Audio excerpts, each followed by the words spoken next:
아줌마! 요즘은 위병소 근무자들한테 간식비 좀 챙겨주는 게 관례야. 안 그러면 아들이 좀 힘들어질 수도 있거든. 위병소에서 상병이 면회온 여성에게 노골적으로 금품을 요구하고 있었습니다. 하지만 그는 몰랐습니다. 자신이 지금 협박하고 있는 그 여성의 가방 속에 별 2개가 빛나는 신분증이 들어있다는 것을. 과연 이 오만한 상병에게 어떤 일이 벌어질까요? 영상 보시기 전에 구독과 좋아요 한번 눌러주시면 세상 사연에 큰 힘이 됩니다. 무료로 할 수 있는 소중한 응원, 더 좋은 이야기로 보답하겠습니다. 이제 시작하겠습니다. 경기도 가평군 외곽의 한 조용한 사택에서는 새벽 4시부터 불이 켜졌다. 육군 특수전사령부 산하 제707 특수임무단 출신이자 현직 육군본부 정보작전 참모부 부장인 강서희 소장은 이른 새벽부터 부엌에 섰다. 그녀의 어깨에는 별 2개가 빛나는 소장 계급장이 놓여 있어야 할 시간이었지만 오늘만큼은 그저 한 명의 어머니일 뿐이었다. 강서희는 올해로 48이었다. 22살에 육군사관학교를 졸업하고 군 생활을 시작한 지 어언 26년째였다. 그녀는 여군 최초로 특수전사령부 제707 특수임무단의 최정예 요원 선발 과정을 통과한 전설적인 인물이었다. 당시 남성 동기들조차 절반 이상이 탈락하는 악명 높은 선발 과정을 여성의 몸으로 완주했을 뿐만 아니라 전체 수료생 중 상위 3% 안에 드는 성적으로 마쳤다. 이후 그녀는 대테러 작전과 특수정보 수집 임무를 수행하며 경력을 쌓았고 45의 나이에 최연소 여군 소장으로 진급했다. 하지만 화려한 군 경력 뒤에는 깊은 상처가 자리하고 있었다. 강서희의 남편은 15년 전 그녀가 아직 소령이었을 때 작전 중 순직했다. 당시 남편 역시 특전사 소속 대위였다. 함께 작전에 투입되었던 그날 남편은 부대원들을 살리기 위해 스스로 미끼가 되어 적진으로 뛰어들었다. 강서희는 남편의 마지막 무전을 아직도 생생히 기억하고 있었다. 서희야, 준영이 잘 키워라. 아빠는 먼저 간다. 그날 이후 강서희는 홀로 당시 8살이던 아들 준영을 키우며 동시에 군인으로서의 길도 놓지 않았다. 아들 김준영은 이제 21살이 되었다. 지난해 대학교 1학년을 마치고 입대하여 현재 강원도 인제에 위치한 육군 제12보병사단 을지부대에서 훈련병 생활을 하고 있었다. 입대한 지 이제 2달째에 접어들었고 오늘은 처음으로 면회가 허가된 날이었다. 강서희는 냉장고에서 준비해둔 재료들을 꺼내며 아들의 얼굴을 떠올렸다. 입대 전날 밤 준영은 어머니가 국방부 산하기관에서 근무하는 행정직 공무원인 줄로만 알고 있었다. 강서희는 일부러 자신의 정확한 신분을 알리지 않았다. 아들이 군대에서 장군의 아들이라는 꼬리표를 달고 다니며 불필요한 관심과 부담을 받기를 원치 않았기 때문이었다. 준영에게는 그저 엄마가 국방 관련 업무를 하는 평범한 공무원이라고만 이야기했고 준영 역시 그렇게 믿고 있었다. 준영이가 갈비찜을 좋아했지. 강서희는 양념장을 만들며 조용히 중얼거렸다. 아들은 어렸을 때부터 매운 음식보다는 달콤하고 부드러운 음식을 좋아했다. 엄마가 만든 갈비찜이 세상에서 가장 맛있다고 말하던 준영의 모습이 눈에 선했다. 강서희는 정성스럽게 갈비를 손질하고 배와 양파를 갈아 넣은 양념장에 재웠다. 제육볶음도 준비했다. 고추장 양념에 돼지고기를 버무리고 양파와 당근, 대파를 썰어 넣었다. 김치도 직접 담근 것으로 골라 용기에 담았다. 새벽 5시가 넘어서야 모든 준비가 끝났다. 강서희는 음식을 보온 용기에 담고 아들이 좋아하는 초콜릿과 과자도 따로 챙겼다. 군대에서 달달한 간식이 얼마나 소중한지 그녀는 누구보다 잘 알고 있었다. 자신도 20대 초반 힘든 훈련을 받을 때 선배들이 몰래 건네주던 사탕 하나가 얼마나 큰 힘이 되었는지 기억하고 있었다. 샤워를 마치고 옷을 갈아입었다. 평소 입던 군복 대신 단정한 베이지색 블라우스와 검정색 슬랙스를 선택했다. 화장도 최소한으로만 했다. 거울을 보니 어느새 눈가에 잔주름이 생긴 자신의 모습이 보였다. 20대 때는 전투복을 입고 총을 들고 뛰어다니던 자신이었는데 이제는 40을 훌쩍 넘긴 중년의 어머니가 되어 있었다. 시간이 참 빠르네. 강서희는 작은 한숨을 내쉬며 거실로 나왔다. 벽에 걸린 사진 액자들이 눈에 들어왔다. 남편과 함께 찍은 결혼 사진, 갓 태어난 준영을 안고 찍은 사진, 준영의 초등학교 입학식 사진. 그 모든 순간을 남편 없이 홀로 겪어내야 했다. 하지만 후회는 없었다.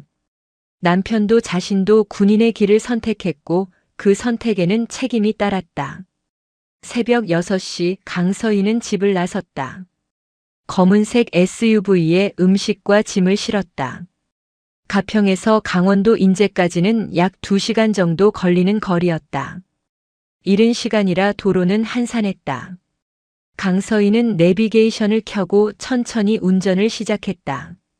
북한강을 따라 이어지는 도로는 이른 새벽의 안개에 쌓여 있었다. 강서희는 창문을 조금 내리고 시원한 공기를 들이마셨다. 군인으로 살아온 26년의 세월이 주마등처럼 스쳐 지나갔다. 처음 육군사관학교에 입학했을 때 여자라는 이유로 무시하던 남성 생도들의 시선. 그들을 하나하나 체력과 실력으로 압도하며 인정받았던 기억. 특전사 선발 과정에서 남성들과 똑같은 훈련을 소화하며 한계를 시험했던 순간들. 그리고 남편과 함께 작전을 수행하며 쌓아온 전우애와 사랑. 여보, 우리 준영이가 이제 군인이 됐어. 당신처럼 멋진 군인이 될 거야. 강서희는 혼자 중얼거리며 운전대를 잡았다. 남편이 살아있었다면 얼마나 자랑스러워했을까. 아들이 자신의 뒤를 이어 군복을 입었다는 사실이 자랑스러우면서도 한편으로는 걱정이 되었다. 군대라는 곳이 얼마나 힘들고 가혹한 곳인지 누구보다 잘 알고 있었기 때문이었다. 춘천을 지나 인제로 향하는 도로에 접어들었다. 산세가 점점 깊어지고 길은 구불구불해졌다. 을지부대는 최전방에 가까운 곳에 위치한 부대였다. 제12보병사단은 실제 북한과 인접한 전방부대로 항상 긴장감을 늦출 수 없는 곳이었다. 강서희는 아들이 그런 부대에서 훈련을 받고 있다는 사실이 대견하면서도 마음 한편이 무거웠다. 오전 8시가 조금 넘었을 때 드디어 을지부대가 보이기 시작했다. 철책과 초소가 보이고 멀리 병사들이 구보를 하는 모습이 눈에 들어왔다. 강서희는 차를 천천히 몰아 부대 정문 앞 위병소로 향했다. 위병소에 다가가면서 강서희의 눈빛이 순간 날카로워졌다. 오랜 군 생활로 단련된 관찰력이 자동으로 작동했다. 위병소 근무를 서고 있어야 할 병사 2명의 복장 상태가 눈에 들어왔다. 전투복 단추가 풀려 있고 자세도 흐트러져 있었다. 군기가 제대로 잡혀 있지 않다는 증거였다. 설마 전방부대에서 이럴 리가 없을 텐데. 강서희는 속으로 생각하며 차에서 내렸다. 하지만 그녀는 아직 자신의 신분을 드러낼 생각이 없었다. 오늘은 장군이 아니라 그저 아들을 만나러 온 평범한 어머니로 남고 싶었다. 강서희는 준비해온 면회 신청서와 신분증을 손에 들고 위병소로 걸어갔다. 과연 이곳에서 무슨 일이 벌어질 것인가? 강서희는 아직 알지 못했다. 자신이 목격하게 될 병영 내 갑질의 실상과 그것이 얼마나 자신의 분노를 폭발시킬지를. 강서희는 위병소 앞에 차를 세우고 천천히 내렸다. 손에는 면회 신청서와 신분증, 그리고 아들을 위해 정성스럽게 준비한 음식이 담긴 가방이 들려 있었다. 이른 아침이었지만 부대는 이미 활기차게 움직이고 있었다. 멀리서 구보를 하는 병사들의 발소리와 구령소리가 들려왔다. 하지만 위병소 안의 분위기는 전혀 달랐다. 2명의 병사가 근무를 서고 있었는데 그들의 자세와 복장 상태는 가히 충격적이었다. 왼쪽에 서 있는 병사는 계급장을 보니 상병이었다. 이름표에는 조태식이라고 적혀 있었다. 그는 전투복 상의 단추를 2개나 풀어 헤치고 있었고 전투모도 비스듬하게 쓰고 있었다. 오른쪽에 일병 박민수는 한쪽 다리에 무게를 실은 채 삐딱하게 서서 휴대전화를 만지작거리고 있었다. 강서희의 눈빛이 차갑게 변했다. 26년 군 생활을 하면서 수없이 많은 부대를 방문했지만 위병소 근무자가 이렇게 기강이 해이한 모습을 보인 것은 처음이었다. 특히 전방부대에서 말이다. 위병소는 부대의 얼굴이나 마찬가지였다. 외부인이 가장 먼저 마주하는 곳이고 부대의 기강과 수준을 가늠할 수 있는 곳이었다. 그런데 이 정도라니. 저기요. 강서희는 최대한 부드러운 목소리로 말을 걸었다. 오늘은 장군이 아니라 그저 면회 온 어머니일 뿐이었다. 하지만 조태식 상병은 고개도 제대로 돌리지 않고 대충 흘겨보기만 했다. 뭐? 퉁명스러운 대답이었다. 존댓말조차 하지 않았다. 강서희는 속으로 한숨을 쉬었지만 참았다. 면회 신청서를 내밀며 차분하게 말했다. 면회 신청하러 왔습니다. 신병교육대 훈련병 김준영 일병 어머니입니다. 조태식은 그제야 몸을 돌렸다. 하지만 면회 신청서를 받는 대신 강서희를 위아래로 훑어보기 시작했다. 노골적이고 무례한 시선이었다. 강서희의 단정한 옷차림과 고급스러운 가방, 그리고 주차장에 세워진 깔끔한 SUV를 번갈아 보더니 입꼬리를 올렸다. 어머, 서울서 오셨네요. 차 좋은데요? 말투가 완전히 바뀌었다. 하지만 존중이 담긴 것이 아니라 비아냥과 계산이 섞인 목소리였다. 옆에 있던 박민수 일병도 스마트폰에서 고개를 들고 강서희를 쳐다보기 시작했다. 강남 아줌마 같은데? 보자 하니까. 박민수가 조태식에게 작은 목소리로 속삭였지만 일부러 강서희가 들으라는 듯한 크기였다. 조태식은 픽 웃으며 고개를 끄덕였다. 그러게. 요즘 부자 엄마들 많이 온다니까. 형님, 이거 대박 아니냐? 두 사람은 강서희가 바로 앞에 서 있는데도 아랑곳하지 않고 수군거렸다. 강서희는 얼굴에는 미소를 유지했지만 내심 분노가 치밀어 오르는 것을 느꼈다. 하지만 아들 때문에 참았다. 괜히 문제를 일으켜서 준영이에게 피해가 갈까봐 걱정이었다. 면회 신청서 좀 받아주시겠습니까? 강서희가 다시 한번 정중하게 말했다. 조태식은 그제야 면회 신청서를 받아들었다. 하지만 제대로 보지도 않고 대충 훑어보더니 책상 위에 던져놓았다. 아이고, 이거 작성이 잘못됐는데요. 어디가 잘못됐습니까? 강서희가 물었다. 사실 그녀는 면회 신청서 작성 양식을 완벽하게 알고 있었다. 군 본부에서 근무하면서 수없이 많은 행정 서류를 검토해왔기 때문이었다. 자신이 작성한 신청서에 문제가 없다는 것을 확신했다. 여기요, 여기. 이거 보세요. 이렇게 쓰면 안 되는데. 조태식이 신청서의 한 부분을 가리켰다. 하지만 그가 지적한 부분은 전혀 문제가 없는 곳이었다. 강서희는 그가 일부러 트집을 잡고 있다는 것을 직감했다. 그 부분은 양식에 맞게 작성한 것입니다. 아니, 제가 매일 이거 받는 사람인데 잘못됐다니까요. 아줌마, 우기지 마세요. 조태식의 목소리가 높아졌다. 강서희는 깊게 숨을 들이마셨다. 평소 같았으면 당장 호통을 쳤겠지만 오늘은 참아야 했다. 그럼 어떻게 고쳐야 합니까? 에이, 그냥 다시 쓰세요. 새 신청서 여기 있으니까. 조태식이 신청서 양식을 하나 꺼내 강서희에게 던지듯 건넸다. 종이가 바닥에 떨어졌다. 강서희는 그 종이를 집으며 순간 주먹이 불끈 쥐어지는 것을 느꼈다.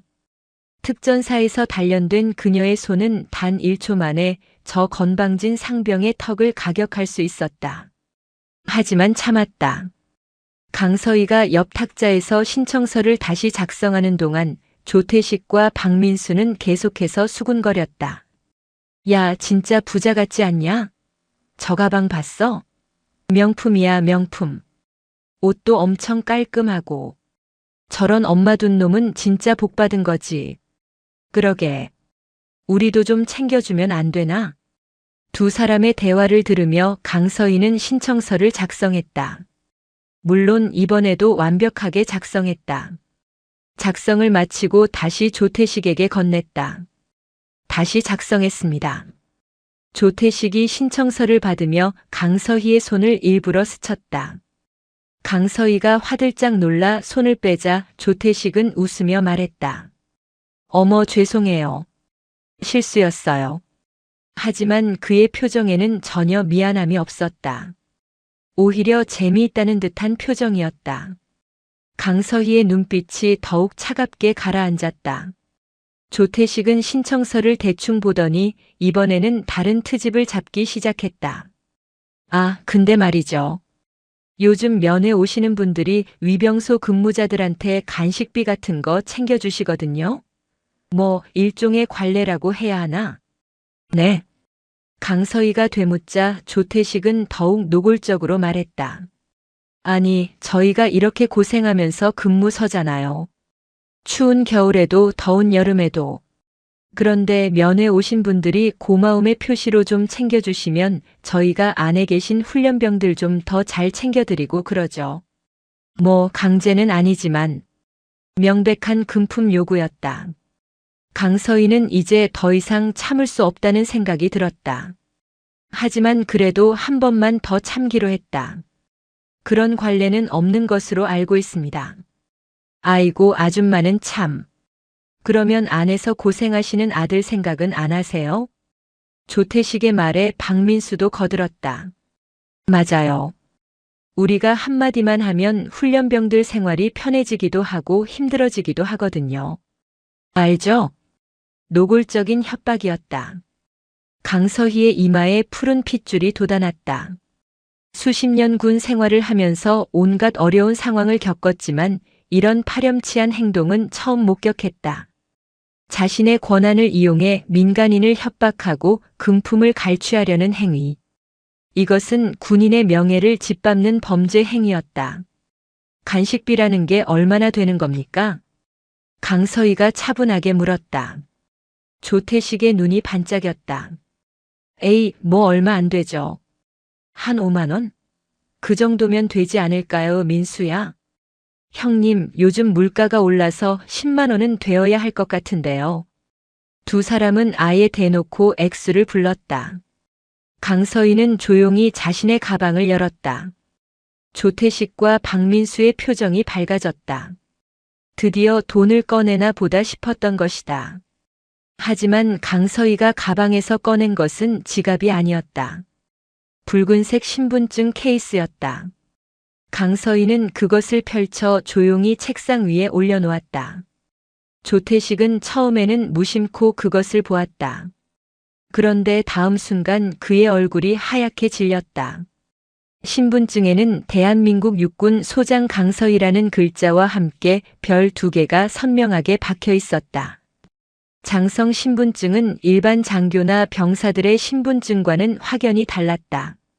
붉은색 바탕에 금빛 별이 빛나는 그 신분증은 군에서 최상위 계층에 속한다는 명백한 증거였다. 이게 조태식의 목소리가 떨렸다. 옆에 있던 박민수도 신분증을 보더니 그 자리에서 얼어붙었다. 상병과 일병인 그들에게 소장은 그야말로 하늘 같은 존재였다. 중위, 대위, 소령, 중령, 대령을 모두 넘어서 별을 단 장군. 그것도 별 하나가 아니라 별 2개를 단 소장이었다. 강서희는 여전히 차분한 목소리로 말했다. 육군 복무규정 제48조 군인은 직무 수행 중 어떠한 명목으로도 금품을 수수하거나 요구해서는 안 된다. 위반 시 군사법원에 회부되어 최소 징역 6개월 이상의 처벌을 받는다. 두 사람 다 알고 있는가? 저희가. 조태식이 말을 더듬었다. 얼굴이 새하얗게 질려서 입술이 파르르 떨렸다. 박민수는 아예 말도 나오지 않는지 입만 벙긋거렸다. 그리고 위병소 근무 중 복장 불량, 자세 불량, 민간인에 대한 성희롱 발언, 직권 남용, 금품 갈취 시도. 이 정도면 군사법원 직행감이다. 말해봐라. 지금 당장 사과하고 바로잡을 건가 아니면 내가 직접 너희 사단장을 불러서 처리할 건가? 강서희의 목소리는 낮았지만 그 안에 담긴 위압감은 어마어마했다. 26년간 군 생활을 하며 수많은 작전을 지휘하고 특전사 최정예 부대에서 단련된 그녀의 카리스마는 2명의 말단 병사를 완전히 압도했다. 조태식과 박민수는 그 자리에서 무릎을 꿇었다. 조태식과 박민수가 무릎을 꿇자 강서희는 차갑게 그들을 내려다보았다. 하지만 그녀는 아직 신분증을 집어넣지 않았다. 단지 책상 위에 펼쳐진 채로 두었다. 붉은색 바탕에 금빛 별 2개가 빛나는 장성 신분증은 마치 심판의 칼처럼 그곳에 놓여 있었다. 소장님 죄송합니다. 정말 죄송합니다. 조태식이 땅에 이마를 찌을 듯이 절을 했다. 그의 목소리는 완전히 떨리고 있었다. 불과 3분 전만 해도 건방지게 굴던 그 상병은 온데간데 없었다. 지금 그의 눈앞에는 자신의 군 생활을 단 한마디로 끝낼 수 있는 절대 권력자가 서 있었다. 박민수 일병은 아예 말도 못하고 고개만 조아리고 있었다. 그의 얼굴은 새하얗게 질려 있었고 식은 땀이 이마를 타고 흘러내렸다. 입술이 바들바들 떨렸다. 강서희는 여전히 차분한 목소리로 말을 이어갔다. 지금 이 순간에도 전방에서 조국을 지키는 용감한 장병들이 있다. 혹한과 혹서 속에서도 묵묵히 자기 임무를 다하는 그들이 있기에 대한민국이 안전한 것이다. 그런데 너희는 지금 뭘 하고 있었나? 위병소라는 부대의 얼굴에서 복장을 흐트러뜨리고 면회 온 민간인을 성희롱하고 금품을 갈취하려 했다. 이것이 대한민국 육군의 모습인가? 강서희의 목소리는 낮았지만 그 안에 담긴 분노는 뜨겁게 타오르고 있었다. 그녀가 평생을 바쳐 지켜온 군의 명예가 이 2명의 파렴치한 병사들에 의해 더럽혀지고 있었다. 특전사에서 목숨을 걸고 작전을 수행하던 동료들, 전방에서 묵묵히 조국을 지키다 산화한 남편 그리고 지금 이 순간에도 최선을 다하고 있을 수많은 장병들의 얼굴이 떠올랐다. 저희가 잘못했습니다. 다시는 이런 일이 없도록 하겠습니다. 조태식이 떨리는 목소리로 말했다. 하지만 강서희의 표정은 조금도 누그러들지 않았다. 잘못했다는 건 알면서 왜 했나? 군에 입대할 때 군인 복무 규율에 대해 교육받지 않았나? 위병소 근무 투입 전에 복무 수칙에 대해 다시 한번 숙지하지 않았나? 그건 조태식이 말을 잇지 못했다. 변명의 여지가 전혀 없었다. 그들이 한 행동은 명백히 군 규율을 위반한 것이었고 민간인을 상대로 한 범죄 행위였다. 강서희는 주변을 둘러보았다. 위병소 내부는 생각보다 더 엉망이었다. 근무일지는 제대로 작성되지 않았고 책상 위에는 과자 봉지와 음료수 캔이 어지럽게 널려 있었다. 벽에 걸린 근무 수칙표는 먼지가 수북이 쌓여 있었다. 이것은 단순히 2명의 병사만의 문제가 아니었다. 부대 전체의 기강이 무너져 있다는 증거였다. 이 부대의 지휘 체계는 어떻게 되어 있는가? 위병소 관리 감독은 누가 하나? 강서희의 질문에 조태식이 떨리는 목소리로 대답했다. 신병교육대 작전과에서 관리하고 있습니다. 당직 근무사관께서 순찰을 도십니다. 그래? 그런데 이 모양인가? 당직 근무사관이 얼마나 자주 순찰을 도는지 물어봐야겠군. 강서희가 그렇게 말하는 순간 위병소 밖에서 급한 발소리가 들려왔다. 누군가 뛰어오고 있었다. 강서희는 고개를 돌려 그쪽을 바라보았다. 신병교육대 당직 근무사관인 임현우 소령이었다. 그는 38살로 사관학교 32기 출신이었다. 계급장에는 무궁화 하나가 달려 있었다. 이면우는 부대 내부에서 일과 중 순찰을 돌다가 위병소 쪽에서 소란이 일어났다는 보고를 받고 급히 달려온 것이었다. 무슨 일입니까? 이면우 소령이 위병소 안으로 들어서며 큰 소리로 물었다. 그는 처음에 상황을 제대로 파악하지 못했다. 단지 면회객과 위병 사이에 무슨 마찰이 생긴 것으로만 생각했다. 조태식과 박민수가 땅에 엎드려 있는 모습을 보고 더욱 당황했다. 조상병, 박일병, 지금 무슨 짓입니까? 어서 일어나지 못하고. 이면우는 강서희를 흘끔 보며 생각했다. 저 여자가 무슨 민원을 제기한 모양이군. 요즘 병사들이 너무 나약해져서 민간인한테 이렇게 쩔쩔매다니. 그는 약간 짜증이 났다. 여기서 무슨 소란입니까? 면회 절차에 문제가 있으십니까? 이면우가 강서희에게 물었다. 그의 목소리에는 약간의 짜증이 섞여 있었다. 민원인을 대하는 태도치고는 그다지 정중하지 않았다. 강서희는 이면우 소령을 조용히 바라보았다. 그녀의 눈빛은 여전히 차가웠다. 이면우는 그 눈빛을 보고 순간 묘한 기분이 들었다. 저 여자의 눈빛이 왜 저렇게 날카로운가? 마치 자신보다 높은 계급의 상관이 자신을 평가하는 듯한 느낌이었다. 소령, 이 부대의 위병소 관리는 누가 담당하고 있습니까? 강서희가 물었다. 이면우는 어리둥절했다. 저 여자가 자신을 소령이라고 불렀다. 민간인이 군 계급을 이렇게 정확하게 아는 경우는 드물었다. 그리고 목소리의 톤이 묘하게 명령조였다. 그건 제가 관리하고 있습니다만. 실례지만 어떻게 제 계급을. 이면우가 말하는 순간 강서희는 책상 위에 놓인 자신의 신분증을 가리켰다. 이면우는 무심코 그것을 보았다. 그리고 다음 순간 그의 얼굴이 새하얗게 질렸다. 붉은색 바탕에 금빛으로 빛나는 별 2개. 대한민국 육군 소장 강서희. 신분증 사진 속 여성의 얼굴과 지금 자신의 앞에 서 있는 여성의 얼굴이 정확히 일치했다.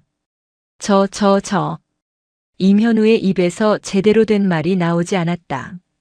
그는 육군사관학교를 졸업하고 16년째 군 생활을 하고 있었다. 하지만 장성을 직접 대면한 것은 극히 드물었다. 그나마도 항상 공식적인 자리에서 멀리서 뵙는 정도였다. 그런데 지금 자신의 바로 앞에 그것도 이런 상황에서 별 2개 소장이 서 있었다. 더욱 끔찍한 것은 자신이 방금 그 소장에게 무례하게 대했다는 사실이었다. 짜증 섞인 목소리로 물었고 제대로 된 경례도 하지 않았다. 이면우는 자신의 군 생활이 지금 이 순간 끝났다는 것을 직감했다. 충성. 이면우는 비명을 지르듯 충성 구호를 외치며 거수 경례를 붙였다. 그의 손이 너무 떨려서 제대로 경례 자세가 잡히지 않았다. 온몸이 경직되어 꼼짝도 할 수 없었다. 강서희는 경례를 받았다. 하지만 그녀의 표정은 여전히 차가웠다. 이면우 소령, 당신이 이 위병소의 관리 감독을 맡고 있다고 했나? 예. 그렇습니다, 소장님. 이면우의 목소리가 떨렸다. 이제 그는 자신이 얼마나 큰 실수를 저질렀는지 깨닫기 시작했다. 위병소가 이 지경인 것은 결국 자신의 관리 소홀 탓이었다. 그리고 그것을 별 2개 소장이 직접 목격한 것이었다. 그렇다면 이 위병소의 현 상태에 대해 어떻게 생각하나? 강서희가 차갑게 물었다. 이면우는 주변을 둘러보았다. 바닥에 엎드린 조태식과 박민수, 어질러진 책상, 먼지 쌓인 근무 수칙표. 모든 것이 그의 무능함을 증명하고 있었다. 변명의 여지가 없습니다. 변명의 여지가 없다는 건 알면서 왜 방치했나? 당신은 당직 근무사관으로서 매일 이곳을 순찰해야 하는 게 아닌가? 근무 일지를 확인하고 근무자들의 복장과 자세를 점검하는 게 당신의 임무 아닌가? 강서희의 질책이 이어졌다. 이면우는 대답할 수 없었다. 사실 그는 위병소 순찰을 형식적으로만 했다. 하루에 한 번 얼굴만 비추고 돌아가는 시기였다. 근무일지도 대충 훑어보고 병사들의 복장 상태도 제대로 확인하지 않았다. 그저 큰 사고만 나지 않으면 된다는 안일한 생각으로 임무를 수행해왔다. 더 심각한 것은 이 두 병사가 면회객에게 금품을 요구하고 성희롱 발언을 했다는 사실이다. 이것은 단순한 군기문란이 아니라 범죄 행위다. 이런 일이 발생한 것은 전적으로 당신의 관리 감독 소홀 때문이다. 죄송합니다. 정말 죄송합니다. 임현우는 고개를 깊이 숙였다. 그의 등에서 식은땀이 흘러내렸다. 장성 앞에서 이런 실수를 저질렀다는 것은 자신의 진급은 물론이고 군 생활 자체가 끝날 수도 있다는 의미였다. 강서희는 잠시 침묵했다. 그녀는 지금 자신이 얼마나 분노하고 있는지 스스로도 느낄 수 있었다. 평생을 군에 바치고 군의 명예를 지키기 위해 싸워온 그녀였다. 남편을 잃고도 군복을 벗지 않았고 여성이라는 이유로 수없이 차별받으면서도 실력으로 여기까지 올라왔다. 그런데 지금 이 부대에서는 그녀가 그토록 사랑하고 지키려 했던 군의 명예가 바닥에 떨어져 있었다. 위병소라는 부대의 얼굴이자 국민과 군이 처음 만나는 곳에서 이런 부끄러운 일이 벌어지고 있었다. 더욱 화가 나는 것은 이것이 자신의 아들이 복무하는 부대라는 사실이었다. 아들 준영이는 지금 이런 부대에서 훈련을 받고 있었다. 기강이 무너진 부대, 간부들이 제대로 관리하지 않는 부대, 병사들이 제멋대로 구는 부대. 이런 곳에서 아들이 제대로 된 군인으로 성장할 수 있을까?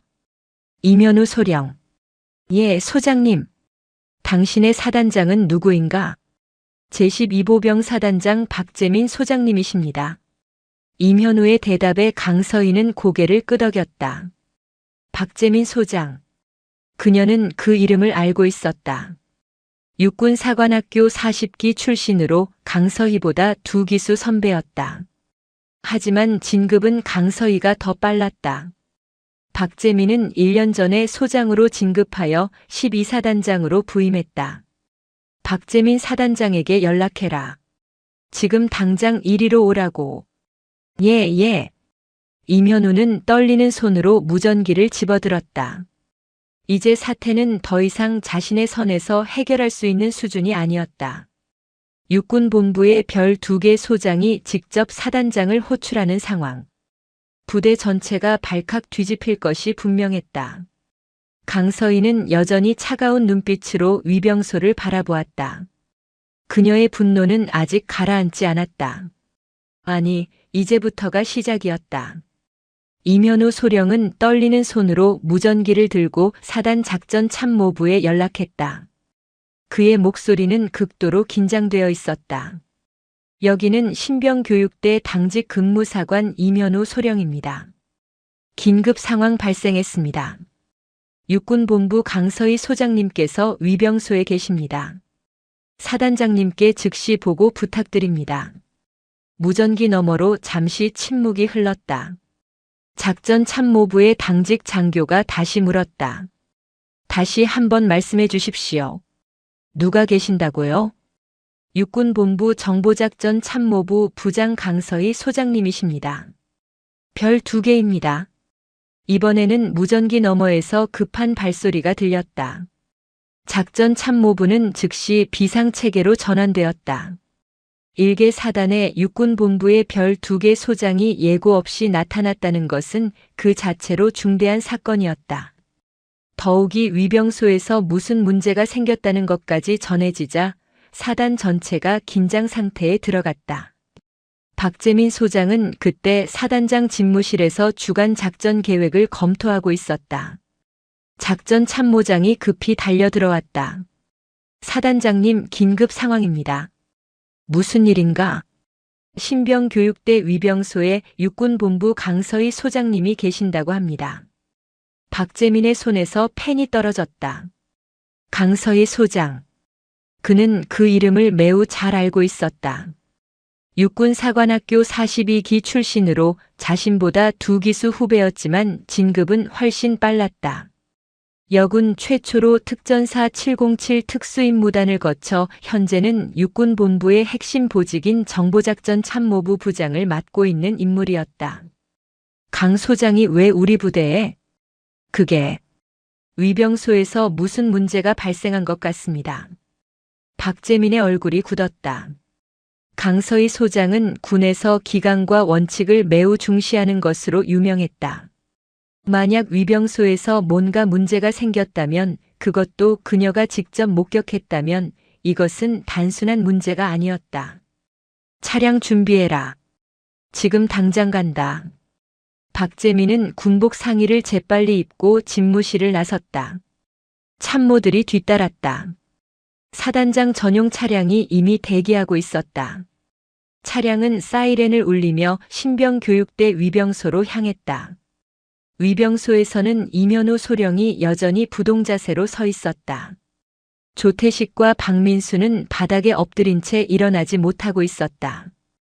강서희는 위병소 밖으로 나와 부대를 둘러보았다.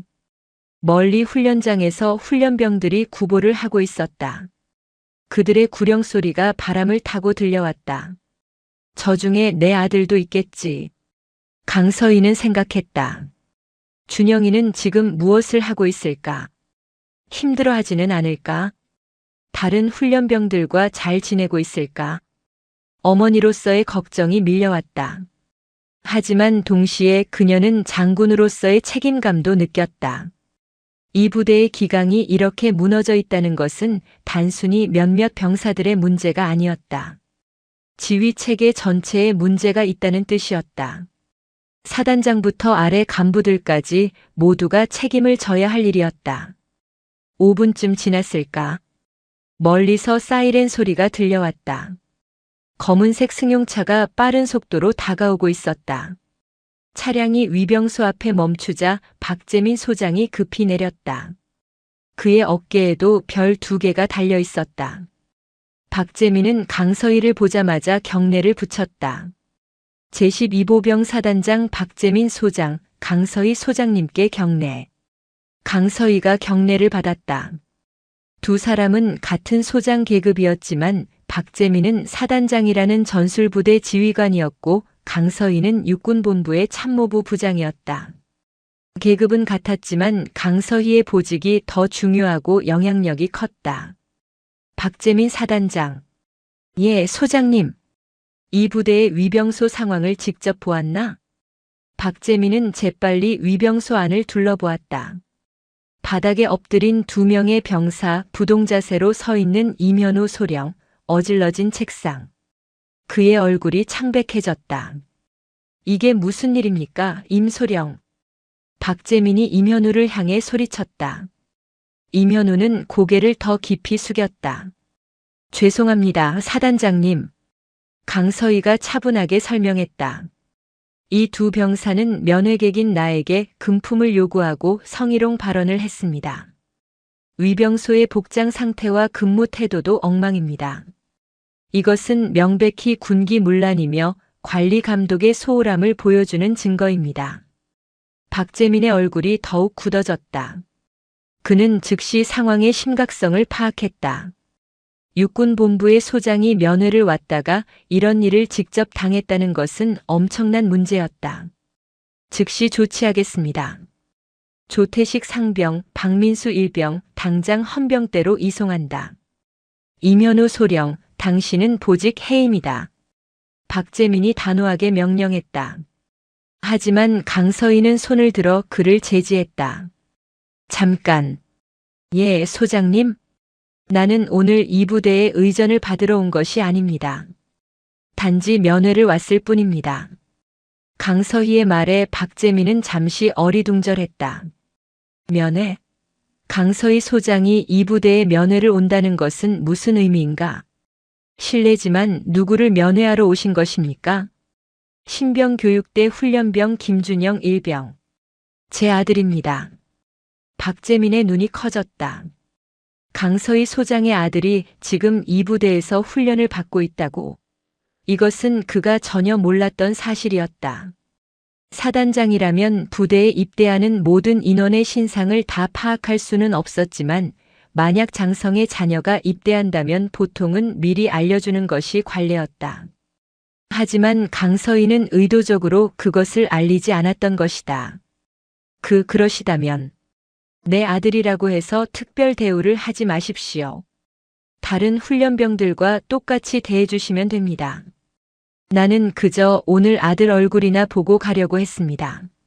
하지만 이런 일이 생겼군요. 박재민은 이제 상황을 완전히 이해했다. 강서희 소장은 장군의 신분을 숨기고 평범한 어머니로 면회를 왔던 것이었다. 그런데 위병소에서 말도 안 되는 일을 당한 것이었다.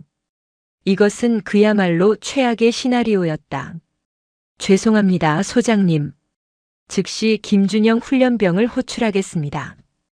박재민이 참모에게 지시했다. 참모는 급히 무전기를 들고 신병교육대 본부에 연락했다. 훈련병 김준영 1병을 즉시 위병소로 데려오라. 신병교육대 훈련장에서는 3중대 훈련병들이 전투체력 단련 훈련을 받고 있었다. 팔굽혀펴기, 윗몸 일으키기, 턱걸이를 반복하며 땀을 흘리고 있었다. 김준영도 그중 한 명이었다. 준영은 21살이었다. 대학교 1학년을 마치고 입대한 지 2달째였다. 처음에는 군대 생활이 낯설고 힘들었지만 이제는 어느 정도 적응했다. 같은 중대 훈련병들과도 친해졌고 조교들의 지시에도 익숙해졌다. 오늘은 면회 가능한 날이었다. 준영은 어머니가 올 것이라는 것을 알고 있었다. 며칠 전 전화 통화에서 어머니가 직접 말했다. 갈비찜을 해서 가져갈 거라는 말에 준영은 벌써부터 군침이 돌았다. 어머니는 준영이 어렸을 때부터 혼자서 자신을 키웠다. 아버지는 준영이 8살 때 순직했다. 어머니는 국방부 산하기관에서 행정직 공무원으로 일하며 생계를 꾸려왔다. 비록 어머니와 둘이서만 살았지만 준영은 늘 어머니를 자랑스럽게 생각했다. 강인하고 당당한 어머니였다.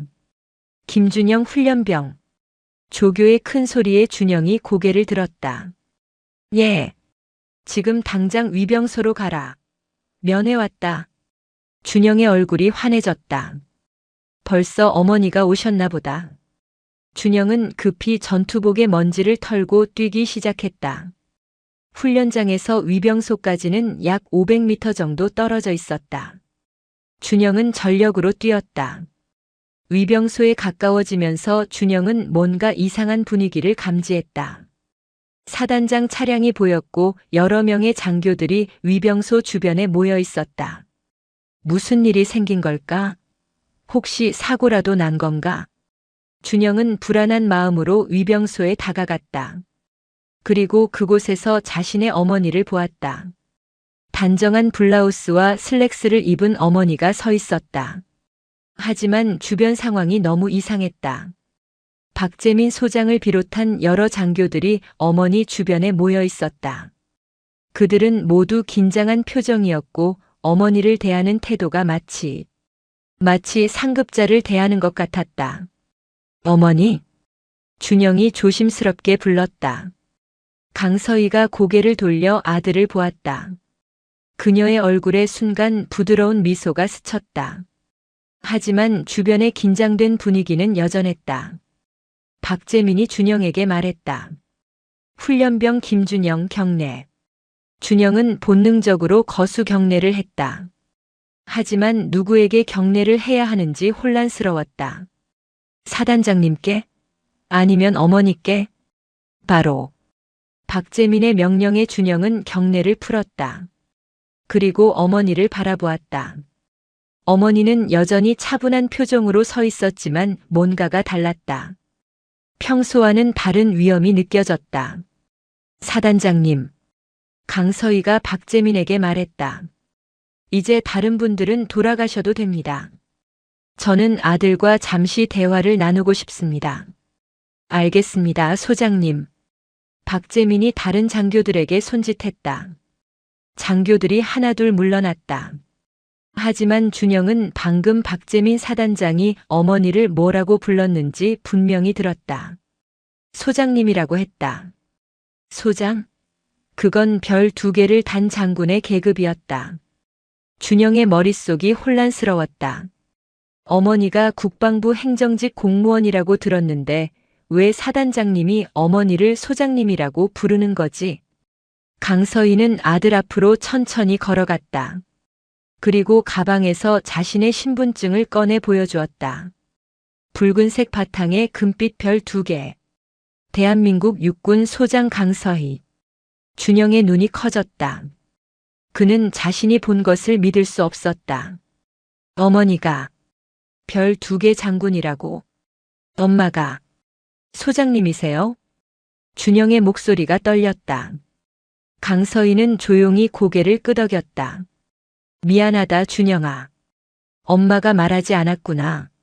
어떻게? 왜? 저는 엄마가 행정직 공무원인 줄로만. 준영의 목소리가 점점 작아졌다. 그의 눈에서 눈물이 흘러내리기 시작했다. 21년을 함께 살았던 어머니. 그 어머니가 사실은 별을 단 장군이었다는 것. 이 비현실적인 상황이 준영을 압도했다. 강서희는 더 이상 참지 못하고 아들을 품에 안았다. 장군의 위엄은 잠시 내려놓고 그녀는 그저 한 명의 어머니가 되었다. 울지 마라, 아들아. 엄마는 항상 내 편이야. 준영은 어머니의 품에서 소리 없이 울었다. 지난 2달간 힘들었던 훈련, 집에 대한 그리움, 그리고 지금 알게 된 충격적인 사실. 모든 것이 한꺼번에 밀려왔다. 주변의 장교들과 병사들은 모두 고개를 숙이고 그 광경을 지켜보았다. 별 2개를 단 장군이 훈련병인 아들을 안고 있는 모습. 그 누구도 감히 끼어들 수 없는 순간이었다. 강서희는 아들을 안은 채 잠시 시간을 가졌다. 준영의 어깨가 여전히 떨리고 있었다. 20년이 넘는 세월 동안 단 둘이서 살아온 모자였지만 오늘처럼 서로에게 의지가 절실한 순간은 없었다. 강서희는 아들의 등을 토닥이며 차분하게 말했다. 진정해라, 준영아. 엄마는 여전히 내 엄마야. 계급장이 달라진 것뿐이다. 준영은 고개를 들어 어머니를 바라보았다. 눈가가 붉게 젖어 있었다. 그는 떨리는 목소리로 물었다. 그럼 아빠도 장교셨어요? 그래. 내 아버지는 특전사 대위였다. 작전 중에 순직하셨어. 준영의 눈에서 다시 눈물이 흘렀다. 어렸을 때부터 아버지에 대해서는 군인이었고 순직했다는 것 정도만 알고 있었다. 하지만 구체적인 계급이나 부대, 어떤 작전 중이었는지는 어머니가 말해주지 않았다. 이제야 그 이유를 알 것 같았다. 어머니는 아들이 아버지의 그림자에 가려 살기를 원치 않았던 것이다. 강서희는 준영의 어깨를 잡고 말했다. 너는 김준영 일병이다. 강서희 소장의 아들이기 이전에 대한민국 육군의 한 명의 병사다. 그것을 절대 잊지 마라. 엄마의 계급 때문에 특별 대우를 받는다면 그것은 너를 위한 것이 아니라 너를 망치는 일이다. 예, 어머니. 준영은 눈물을 닦으며 대답했다. 강서희는 아들의 대답을 듣고 안도했다. 이 아이는 자신의 말을 이해할 것이다. 박재민 소장이 조심스럽게 다가왔다. 소장님, 식사 장소를 준비하겠습니다. 사단장 집무실이나 장교 식당 중 편하신 곳을. 아닙니다. 강서희가 손을 저었다. 특별한 장소는 필요 없습니다. 일반 면회객들이 사용하는 면회실을 사용하겠습니다. 하지만 소장님, 제 말이 명령입니다, 사단장. 강서희의 목소리에는 단호함이 담겨 있었다. 박재민은 더 이상 말하지 못하고 고개를 숙였다. 알겠습니다. 안내하겠습니다. 강서희와 준영은 신병교육대 면회실로 향했다. 면회실은 소박했다. 플라스틱 테이블과 의자가 놓여 있었고 다른 훈련병 가족들도 몇 명 보였다. 그들은 강서희를 힐끗힐끗 쳐다보았다. 뭔가 대단한 일이 있었다는 소문이 이미 퍼진 모양이었다. 강서희는 가져온 음식을 꺼내기 시작했다. 갈비찜, 제육볶음, 김치, 그리고 준영이 좋아하는 초콜릿과 과자들. 준영의 눈이 반짝였다. 엄마가 만든 갈비찜이다. 새벽부터 만들었다. 많이 먹어라. 두 사람은 조용히 식사를 시작했다. 처음에는 침묵이 흘렀다. 준영은 숟가락을 들면서도 어머니를 자꾸 쳐다보았다. 여전히 믿기지 않는 표정이었다. 엄마, 그럼 그동안 국방부 행정직이라고 하신 건 거짓말은 아니었다. 엄마는 육군본부에서 근무하니까. 다만 계급을 말하지 않았을 뿐이지. 왜 말씀 안 하셨어요?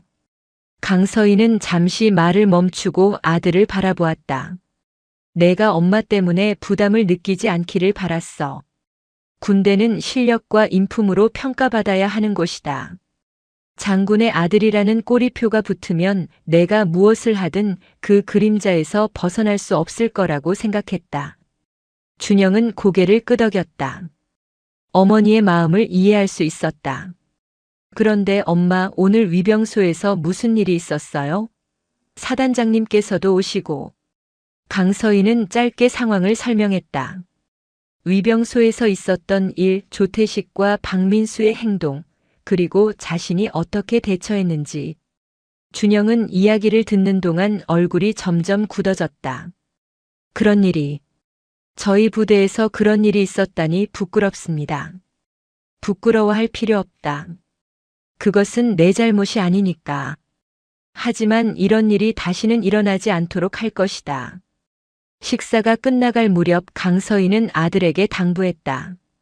준영아, 오늘 일로 내가 혹시 불이익을 받을까봐 걱정되는구나. 하지만 엄마는 오히려 반대를 부탁할 것이다. 예. 엄마는 사단장에게 너를 절대 특별 대우하지 말라고 명령할 것이다. 다른 훈련병들과 똑같이 훈련시키고 똑같이 평가하라고 말할 것이다. 오히려 더 엄격하게 해도 좋다. 준영의 눈이 커졌다. 엄마, 내가 진정한 군인으로 성장하기를 바란다. 강서희의 아들이 아니라 김준영이라는 이름으로 인정받기를 바란다. 그것이 엄마가 내게 줄 수 있는 최고의 선물이다. 준영은 어머니의 단호한 눈빛을 보며 고개를 숙였다. 그리고 깊게 절을 했다. 알겠습니다, 어머니. 부끄럽지 않은 군인이 되겠습니다. 강서희는 아들의 머리를 쓰다듬었다. 그녀의 눈가에도 촉촉함이 맺혔다. 내 아버지도 분명 자랑스러워할 것이다. 면회 시간이 끝나고 준영은 다시 훈련장으로 돌아갔다. 강서희는 아들이 구보로 멀어지는 모습을 지켜보았다. 그리고 돌아서서 박재민 사단장이 대기하고 있는 곳으로 걸어갔다. 박재민과 함께 사단장 집무실로 이동했다. 집무실에는 사단의 주요 참모들이 모두 모여 있었다. 참모장, 작전참모, 인사참모, 군수참모. 그들은 모두 긴장한 표정으로 강서희를 맞았다. 앉으십시오. 강서희가 말했다. 하지만 아무도 감히 앉지 못했다. 박재민이 먼저 입을 열었다. 소장님, 오늘 일에 대해 깊이 사과드립니다. 전적으로 저의 부대 관리 소홀입니다. 사단장, 오늘 일은 당신 한 사람의 잘못이 아닙니다. 하지만 책임은 져야 합니다. 강서희는 차분하게 말을 이어갔다. 조태식 상병과 박민수 일병은 즉시 보직 해임하고 헌병대로 이송하십시오. 군사법원에 회부하여 군법에 따라 처리될 것입니다. 예, 소장님. 이면우 소령은 당직 근무사관 보직에서 즉시 해임합니다. 그리고 6개월간 보직 정지 처분을 권고합니다. 이 기간 동안 군 복무 규율과 병영 관리에 대한 재교육을 받도록 하십시오. 알겠습니다. 그리고 신병교육대 전체에 대한 기강 점검을 실시하십시오. 위병소만의 문제가 아닐 것입니다. 부대 전체의 복무 규율, 인권 상황, 간부들의 관리 감독 실태를 철저히 점검하십시오. 박재민은 한 글자 한 글자를 받아 적으며 고개를 끄덕였다. 강서희는 마지막으로 가장 중요한 말을 했다. 그리고 사단장, 제 아들 김준영 일병에게 절대 특별 대우를 하지 마십시오. 이것은 부탁이 아니라 명령입니다. 하지만 소장님, 제 말을 들으십시오. 제 아들이 장군의 아들이라는 이유로 편하게 군 생활을 한다면 그것은 다른 장병들에게 불공평한 일입니다. 또한 제 아들 스스로도 제대로 성장할 수 없습니다. 다른 훈련병들과 똑같이 대우하십시오. 아니, 오히려 더 엄격해도 좋습니다. 박재민은 깊이 고개를 숙였다. 명심하겠습니다, 소장님. 강서희는 일어섰다. 그녀가 할 일은 끝났다. 사단장, 이 부대를 잘 부탁합니다. 대한민국의 미래를 지킬 젊은이들이 훈련받는 곳입니다. 그들이 올바른 군인으로 성장할 수 있도록 최선을 다해 주십시오. 예, 소장님. 충성. 강서희는 집무실을 나와 주차장으로 향했다. 차에 올라타기 전 마지막으로 부대를 둘러보았다. 저 멀리 훈련장에서 훈련병들이 뛰고 있었다. 그중 한 명이 자신의 아들이었다. 잘 자라거라, 준영아. 강서희는 차를 몰아 부대를 빠져나갔다. 서울로 돌아가는 길은 올 때보다 마음이 무거웠다. 하지만 후회는 없었다. 오늘 일은 반드시 필요한 일이었다. 그로부터 일주일 후 제12보병사단 을지부대에는 큰 변화가 일어났다. 조태식과 박민수는 군사법원에 회부되어 각각 징역 8개월과 6개월을 선고받았다. 이면우 소령은 보직 해임되어 재교육 과정에 들어갔다. 그리고 부대 전체에 대한 기강 점검이 실시되었다. 박재민 사단장은 이번 일을 계기로 부대 운영을 완전히 바꾸었다. 위병소는 물론이고 모든 초소와 근무 지점에 대한 관리 감독을 강화했다. 간부들은 매일 병사들의 복무 환경을 점검했고 부당한 대우가 없는지 철저히 확인했다. 병사들의 인권을 존중하고 동시에 군 기강도 확실하게 잡았다. 신병 교육대의 분위기도 완전히 달라졌다. 훈련은 여전히 힘들었지만 부당한 대우나 부조리는 사라졌다. 간부들은 병사들을 존중하며 대했고 병사들은 간부들을 신뢰하게 되었다. 김준영은 그 변화의 한가운데에 있었다. 처음에는 주변의 시선이 부담스러웠다. 강서희 소장의 아들이라는 사실이 알려지면서 동료 훈련병들이 어떻게 반응할지 걱정되었다. 하지만 준영은 어머니의 말을 기억했다. 자신은 김준영이라는 이름으로 인정받아야 한다고. 준영은 누구보다 열심히 훈련에 임했다. 체력 단련에서도 사격 훈련에서도 행군에서도 항상 최선을 다했다. 특별 대우는 전혀 없었다. 오히려 조교들은 준영에게 더 엄격했다. 하지만 준영은 불평하지 않았다. 그것이 공정한 것임을 알았기 때문이었다. 훈련병 생활이 끝나갈 무렵 준영은 동료들 사이에서 인정받는 존재가 되어 있었다. 그들은 준영을 장군의 아들이 아니라 믿을 수 있는 전우로 대했다. 준영 역시 그들을 진정한 전우로 여겼다.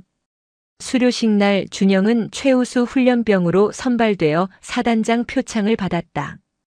그것은 어머니의 계급 때문이 아니라 자신의 노력 때문이었다. 준영은 표창장을 받으며 눈물을 참았다. 어머니가 자신에게 준 가장 큰 선물이 무엇인지 이제야 깨달았다. 그것은 공정한 기회였다. 그날 밤 준영은 어머니에게 전화를 걸었다. 어머니, 저 최우수 훈련병으로 뽑혔습니다. 전화기 너머로 강서희의 조용한 목소리가 들렸다. 축하한다, 아들아. 하지만 이것은 시작일 뿐이다. 앞으로도 계속 최선을 다해라. 예, 어머니. 부끄럽지 않은 군인이 되겠습니다. 강서희는 전화를 끊고 창밖을 바라보았다. 별이 총총히 빛나는 밤하늘이었다. 어디선가 남편도 아들을 자랑스럽게 지켜보고 있을 것이다. 그녀는 조용히 미소 지었다. 별의 무게는 무거웠지만 그것을 지고 가는 것이 자신의 길이었다. 그리고 이제 아들도 자신의 길을 찾아가고 있었다. 오늘 이야기 어떠셨나요? 강서희 소장은 아들에게 권력이 아닌 원칙을, 특혜가 아닌 기회를 선물했습니다.